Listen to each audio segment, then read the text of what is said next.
नमस्कार। दिन भर की खबरों का हर अपडेट और फॉलोअप लेकर मैं हाजिर हूं आपके साथ वैभव मिश्रा। खबरों की खबर हो या फिर खबरों पर असर, हमारे संवाददाता खबरों के पीछे दौड़ते हैं दिन भर। ग्राउंड जीरो से सीधी खबर बताएंगे हमारे तमाम जनता रिपोर्टर। नवजोत सिंह सिद्धू ने दिया पंजाब कांग्रेस के अध्यक्ष से इस्तीफा। नवजोत सिंह सिद्धू ने कांग्रेस अध्यक्ष सोनिया गांधी को पत्र लिखकर कहा कि वो तमाम पंजाब के जो एजेंडे हैं उनको लेकर काम करना चाहते हैं और इस पर किसी प्रकार का कॉम्प्रोमाइज नहीं करना चाहते हैं, इसीलिए वह अपना इस्तीफा फिलहाल देते हुए नजर आ रहे हैं। हालांकि नवजोत सिंह सिद्धू के इस्तीफे पर पंजाब के पूर्व मुख्यमंत्री कैप्टन अमरिंदर सिंह का बयान निकलकर सामने आया और उन्होंने साफ तौर पर ट्वीट करके कहा कि नवजोत सिंह सिद्धू स्थिर आदमी नहीं है।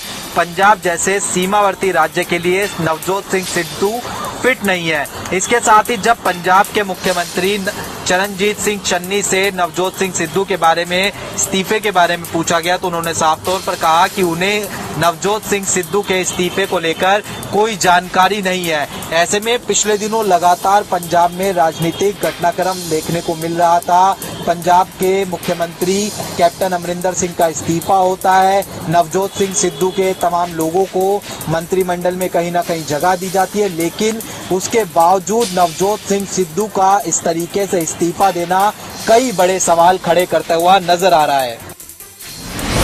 पीएम मोदी ने किसानों से बात करते हुए उन्हें बड़ी सौगात दी। दरअसल पीएम मोदी ने 35 फसलों की नई वैरायटी को देश के किसानों को समर्पित किया। पीएम ने कहा कि ये नई फसल की वैरायटी कम पानी में और साथ ही खारे पानी में भी उगाई जा सकती है। इसके साथ ही पीएम ने कहा कि उनकी सरकार लगातार छोटे किसानों के लिए काम कर रही है, साथ ही सरकार की कोशिश सीधे किसानों को फायदा पहुंचाने की है। तो प्रधानमंत्री नरेंद्र मोदी ने देश के किसानों को बहुत बड़ा तोहफा दिया है। पीएम ने मंगलवार को 35 नई फसलों की वैरायटी देश को समर्पित की। इस मौके पर पीएम मोदी ने कहा कि सरकार छोटे किसानों के हित में लगातार काम कर रही है और सरकार की कोशिश किसानों को सीधा फायदा पहुंचाने की है। पीएम ने यह भी बताया कि फसलों की नई किस्म में कई फसलें ऐसी हैं जो खारे पानी में उगाई जा सकेंगी, जबकि कुछ फसलों को कम पानी में भी उगाया जा सकेगा। पीएम मोदी ने साथ ही कहा कि एमएसपी में बढ़ोतरी के साथ साथ हमने खरीद प्रक्रिया में भी सुधार किया है ताकि ज्यादा से ज्यादा किसानों को इसका फायदा मिल सके। हरियाणा सरकार ने प्रदेश के बाजरे के किसान को बड़ी राहत दी है। मुख्यमंत्री मनोहर लाल ने बाजरे को भावांतर भरपाई योजना में शामिल करने की घोषणा की है। सरकार के इस फैसले के बाद प्रदेश में जो बाजरे के किसान हैं उनकी उपज के हिसाब से उनकी औसत निकालकर 600 रुपए प्रति क्विंटल सरकार किसान को देगी। मुख्यमंत्री मनोहर लाल ने कहा कि हरियाणा में मेरी फसल मेरा ब्यौरा पर 2,71,000 किसानों ने रजिस्टर्ड किया है जिन्होंने बाजरे की बिजाई की हुई है। उन्होंने कहा कि किसानों की जो जमीन है उसकी 8,65,000 के करीब एकड़ जमीन पर इस बार बिजाई बाजरे की फसल की गई है और इसी आधार पर सरकार ने जो प्रदेश में बाजरे का औसत रेट मार्केट में 1500-1600 रुपए क्विंटल है उसको ध्यान में रखते हुए 600 रुपए क्विंटल किसानों को देने का फैसला किया है। इसके साथ ही हरियाणा सरकार ने अन्य खरीफ की फसलों की खरीद भी 1 अक्टूबर से शुरू करने का ऐलान किया है।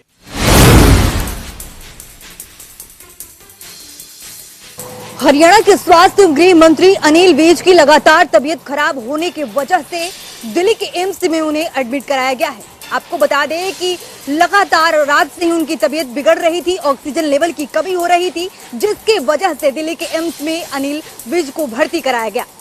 आपको बता दें कि ये कोई पहली बार नहीं है जो अनिल विज की तबीयत एकदम अचानक से ऐसी बिगड़ी हो। इससे पहले भी अप्रैल से सितंबर के महीने तक अनिल विज की लगातार तबीयत 2 बार खराब हो चुकी है। इससे पहले अनिल विज को चंडीगढ़ पीजीआई में भर्ती कराया गया था, जिसके बाद से वो सही चल रहे थे, लेकिन लगातार इस बार भी सांस लेने में दिक्कत उनको हो रही है, जिसके वजह से दिल्ली के एम्स में उन्हें भर्ती कराया गया है। आपको बता दें कि एम्स के निदेशक डॉक्टर गुलेरिया के निगरानी में उनकी जांच चल रही है और डॉक्टर गुलेरिया का ये भी कहना है कि उनकी हालात काफी अच्छी हो रही है, वो स्थिर हो रही है। हरियाणा के गृह एवं स्वास्थ्य मंत्री अनिल विज की अचानक तबीयत बिगड़ने के कारण मंगलवार को उन्हें दिल्ली एम्स में भर्ती कराया गया। हाल ही में मिली जानकारी के मुताबिक विज को सांस लेने में तकलीफ के कारण एम्स में भर्ती करवाया गया है। हालांकि उनकी जांच चल रही है, जांच के बाद ही डॉक्टर कुछ बताने की बात कह रहे हैं। एम्स के निदेशक डॉक्टर रणदीप गुलेरिया के नेतृत्व में इलाज चल रहा है। फिलहाल उन्हें वहां प्राइवेट वार्ड में भर्ती करवाया गया है। डॉक्टरों के मुताबिक अभी उनकी हालत स्थिर है।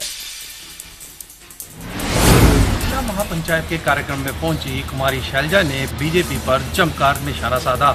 वहीं उन्होंने एलनाबाद उपचुनाव को लेकर भी ये कहा कि ये चुनाव होना ही नहीं चाहिए था, क्योंकि वहां पर जनप्रतिनिधि लोगों द्वारा चुना गया था, लेकिन उसने इस्तीफा दे दिया। साथ ही उन्होंने कहा कि ये समय है कि बीजेपी को उसकी सच्चाई दिखाने का। आज लोगों के अंदर बीजेपी के प्रति रोष है। इसका जो है भारत बंद में भी पूरा असर देखने को मिला कि किस प्रकार से जो आज किसान हैं वो सड़कों पर हैं। साथ ही उन्होंने कहा कि जो एलनाबाद चुनाव होगा उसमें कांग्रेस अपना प्रत्याशी उतारेगी और कांग्रेस जो है बहुमत से जीतेगी। साथ ही उन्होंने पंजाब के अंदर जो सीएम बदला गया था उसको लेकर भी कहा कि जो काबिलियत रखता है, जो कार्यकर्ता है कांग्रेस में, उसका सम्मान होता है और जो 36 बिरादरी का नेता है उसी को सीएम बनाया गया है। और निश्चित तौर से जो है पंजाब के अंदर दोबारा जो है कांग्रेस की सरकार बनेगी और इसी तरीके से यूपी के अंदर भी जो है कांग्रेस बेहतर प्रदर्शन करेगी और भाजपा को वहाँ से जाना होगा। उन्होंने कहा कि आज प्रदेश के अंदर भाजपा केवल और केवल झूठ की राजनीति कर रही है, लेकिन जिस प्रकार से आज कांग्रेस जनता के हकों की लड़ाई लड़ रही है, आने वाले समय में कांग्रेस की ही सरकार बनेगी। देश भर के साथ साथ हिमाचल प्रदेश में भी चुनावों का शंखनाद हो चुका है। ऐसे में भाजपा और कांग्रेस दोनों ही बड़ी पार्टियां हिमाचल प्रदेश में अपनी अपनी जीत का दावा कर रही हैं। सिलसिलेवार तरीके से अगर बताएं तो फतेहपुर उपचुनाव जो होना है, उसके बाद अर्की का उपचुनाव और उसके बाद जुब्बल कोटखाई विधानसभा का उपचुनाव होना है। तीनों विधानसभा के उपचुनावों के साथ साथ मंडी लोकसभा सीट का भी उपचुनाव होना है। लिहाजा अब प्रदेश में 8 जिलों में ये आचार संहिता लग चुकी है और चुनाव आचार संहिता लगने के बाद से ही सभी सरकारी कार्यक्रम अब स्थगित हो जाएंगे। इसके साथ साथ बीजेपी और कांग्रेस का ये भी कहना है कि जीत उन्हीं की होगी। एक तरफ कांग्रेस विपक्ष में है तो ये कह रही है कि सत्ता पक्ष के द्वारा किए गए सभी काम पूरी तरह से विफल रहे हैं, जनता को कोई लाभ इन कार्यक्रमों का नहीं हुआ है। ऐसे में अगर सत्ता पक्ष की बात करें, भाजपा की तरफ से ये बयान सामने आ रहे हैं कि भाजपा के कार्यकाल 3.5 साल के कार्यकाल के दौरान अभूतपूर्व कार्य जो हैं वो हिमाचल प्रदेश की जनता को मिले हैं, जिनका लाभ जनता को यहाँ पर सीधे तौर पर दिखाई दिया है। अब देखना ये होगा कि चुनावों में जीत किसकी होती है, जीत का डंका किस तरह से बजता है। हिमाचल प्रदेश में बढ़ रही बेरोजगारी और महंगाई के खिलाफ आज हिमाचल कांग्रेस ने प्रदेश सरकार के खिलाफ जमकर नारेबाजी की। इस दौरान हिमाचल कांग्रेस के अध्यक्ष कुलदीप सिंह राठौर ने कहा कि बीजेपी सरकार में आम जनता को दोहरी मार पड़ रही है। एक तो प्रदेश की जनता बेरोजगार है और ऊपर से लगातार महंगाई बढ़ रही है। उन्होंने प्रदेश सरकार पर आरोप लगाया कि 13 लाख बेरोजगार होने के बावजूद हिमाचल प्रदेश में बाहरी लोगों को रोजगार दिया जा रहा है। उन्होंने कहा कि आगामी चुनावों में प्रदेश की जनता भाजपा सरकार को सत्ता से उखाड़ फेंकेगी। तो बेरोजगारी और बढ़ती महंगाई के मुद्दे को लेकर हिमाचल कांग्रेस ने शिमला के उपायुक्त कार्यालय के बाहर धरना प्रदर्शन किया। प्रदर्शन का नेतृत्व हिमाचल कांग्रेस के अध्यक्ष कुलदीप सिंह राठौर ने किया। इस दौरान उन्होंने कहा कि प्रदेश की जयराम सरकार प्रदेश के युवाओं के साथ खिलवाड़ कर रही है। साथ ही उन्होंने देश में बढ़ रही महंगाई को लेकर भी जमकर निशाना साधा। उन्होंने कहा कि आने वाले दिनों में इस मुद्दे को लेकर वो जिला स्तर पर प्रदर्शन करेंगे। जम्मू कश्मीर में सेना ने एक बार फिर से पाकिस्तान के मंसूबों को नाकाम कर दिया है। जम्मू कश्मीर के उरी सेक्टर में हुए एनकाउंटर में सेना ने एक आतंकी को मार गिराया और एक आतंकी को जिंदा पकड़ लिया। पकड़े गए आतंकी की पहचान अली बाबर के रूप में हुई, जो पाकिस्तान के पंजाब प्रांत का रहने वाला है। वही सेना ने आतंकियों से भारी मात्रा में हथियार बरामद किए हैं। सेना ने 7 AK-47 राइफल, 9 पिस्तौल और 80 से ज्यादा हैंड ग्रेनेड्स बरामद किए हैं। तो जम्मू कश्मीर के उरी सेक्टर में एक ऑपरेशन के दौरान लश्कर-ए-तैयबा का एक आतंकी जिंदा पकड़ा गया। भारतीय सेना के अधिकारियों ने बताया कि आतंकी अली बाबर ने सेना के सामने सरेंडर किया है। आतंकी पाकिस्तान के पंजाब के ओखरा का रहने वाला बताया जा रहा है। दरअसल 19 इन्फेंट्री डिवीजन के GOC मेजर वीरेंद्र वस्त ने बताया कि पिछले 7 दिनों से जारी उरी ऑपरेशन में सेना अभी तक 7 आतंकियों को मार चुकी है, जबकि 1 आतंकवादी जिंदा पकड़ा गया। इसके अलावा इस ऑपरेशन में सेना ने 7 AK-47 राइफल, 9 पिस्टल और साथ ही 80 से ज्यादा ग्रेनेड और बड़ी मात्रा में भारतीय और पाकिस्तानी करेंसी बरामद की है। दवाई भी और कड़ाई भी, इस नारे के साथ शुरू हुआ वैक्सीनेशन अभियान। एक वक्त ये लगा क्योंकि 125 करोड़ से ज्यादा की आबादी वाला ये मुल्क, यहां पर हर शख्स तक वैक्सीन पहुंचाना एक बड़ी चुनौती होगा, लेकिन सरकार की प्रतिस्पर्धा और सरकार के अच्छे प्रयासों के चलते आज यह आंकड़ा राहत पहुंचा रहा है। और अब आज की अगर बात करें तो देश भर के अंदर यह आंकड़ा 87 करोड़ को पार कर चुका है। क्योंकि अगर कोरोना जैसी महामारी को हमें एंडेमिक सिचुएशन में ले जाना होगा तो उसके लिए सबसे जरूरी है देश भर के अंदर हर्ड इम्यूनिटी क्रिएट करना। और हर्ड इम्यूनिटी क्रिएट करने के 2 ऑप्शन हैं, या तो हमें वैक्सीनेशन के जरिए देश भर के अंदर हर्ड इम्यूनिटी क्रिएट कर सकते हैं, या फिर इन्फेक्शन के जरिए। और सबसे पहला यानी कि ये वैक्सीनेशन के जरिए हर्ड इम्यूनिटी देश भर के अंदर क्रिएट की जा रही है और आज देश का बड़ा तबका वैक्सीनेट हो चुका है। तो देश में कोरोना के कम होते आंकड़े और वैक्सीनेशन की बढ़ती रफ्तार यह बताने के लिए काफी है कि देश में कोरोना महामारी एंडेमिक सिचुएशन की तरफ बढ़ रही है। आपको बता दें कि अब तक देश में 87 करोड़ से ज्यादा लोगों को वैक्सीन लग चुकी है। सिटी गुरुग्राम में वैक्सीन को लेकर लोगों में भारी उत्साह देखा जा रहा है और स्वास्थ्य विभाग द्वारा आज गुरुग्राम में 43 केंद्र बनाए गए हैं जहां पर लोग पहली और दूसरी डोज लगवा सकते हैं। आपको बता दें कि स्वास्थ्य विभाग का टारगेट है कि दिवाली से पहले हर एक व्यक्ति को वैक्सीन का तोहफा दे दिया जाए। उसी को लेकर सरकार और स्वास्थ्य विभाग लगातार प्रयास कर रहा है कि ज्यादा से ज्यादा लोगों को वैक्सीनेट किया जा सके। उसके लिए बैठकें की जा रही है और रणनीति भी बनाई जा रही है। आपको बता दें कि साइबर सिटी गुरुग्राम एक ऐसा शहर है जिसमें सबसे ज्यादा वैक्सीन अभी तक लोगों को लगाई जा चुकी है।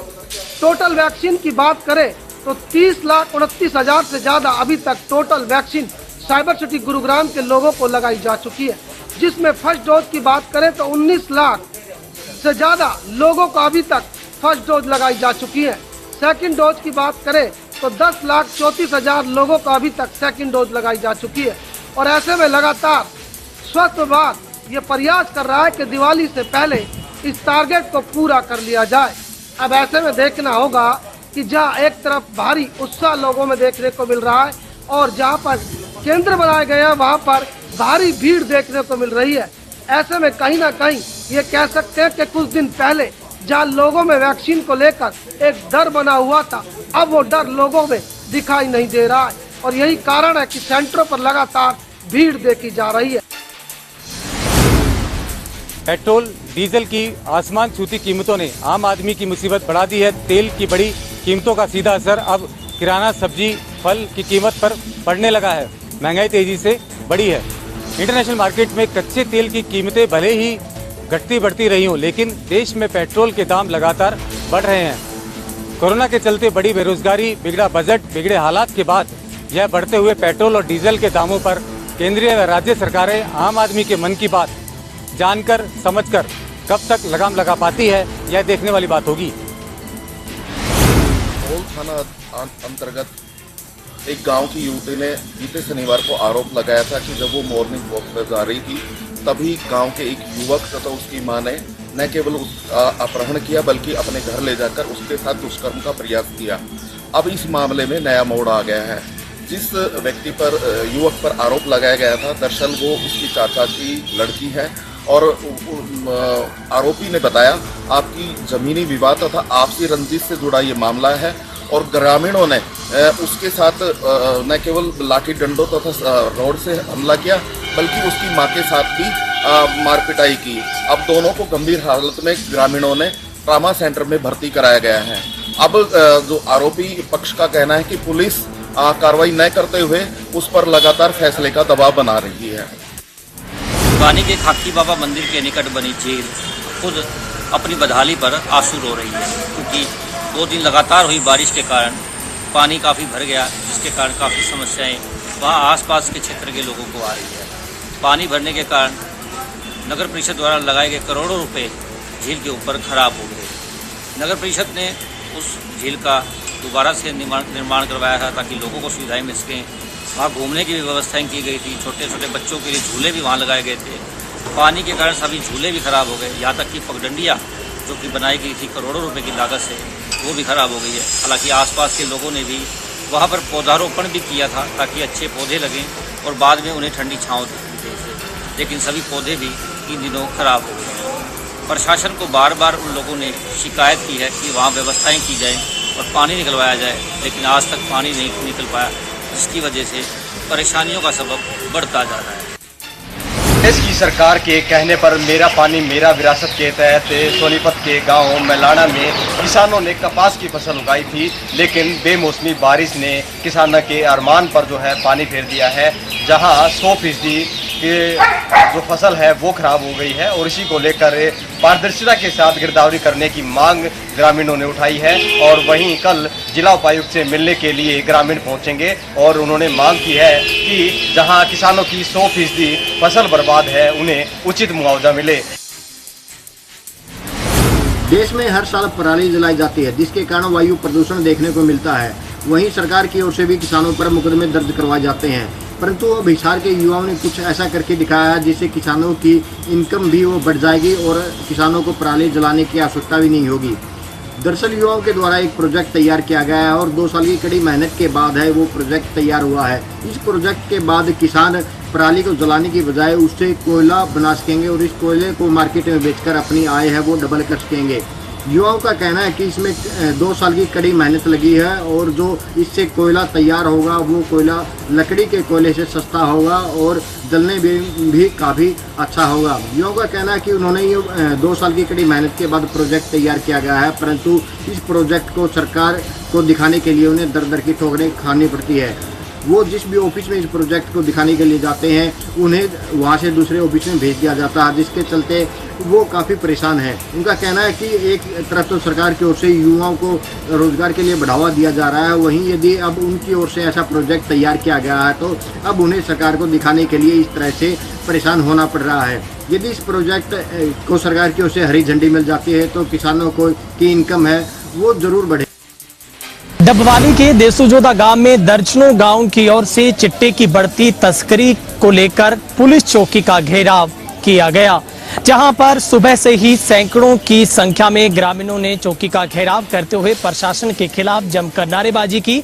वहीं पर डबवाली पुलिस की ओर से भारी पुलिस बल को तैनात किया गया था। ग्रामीणों का आरोप है कि पुलिस की शैक के नीचे लगातार चिट्टे की तस्करी का कारोबार बढ़ रहा है।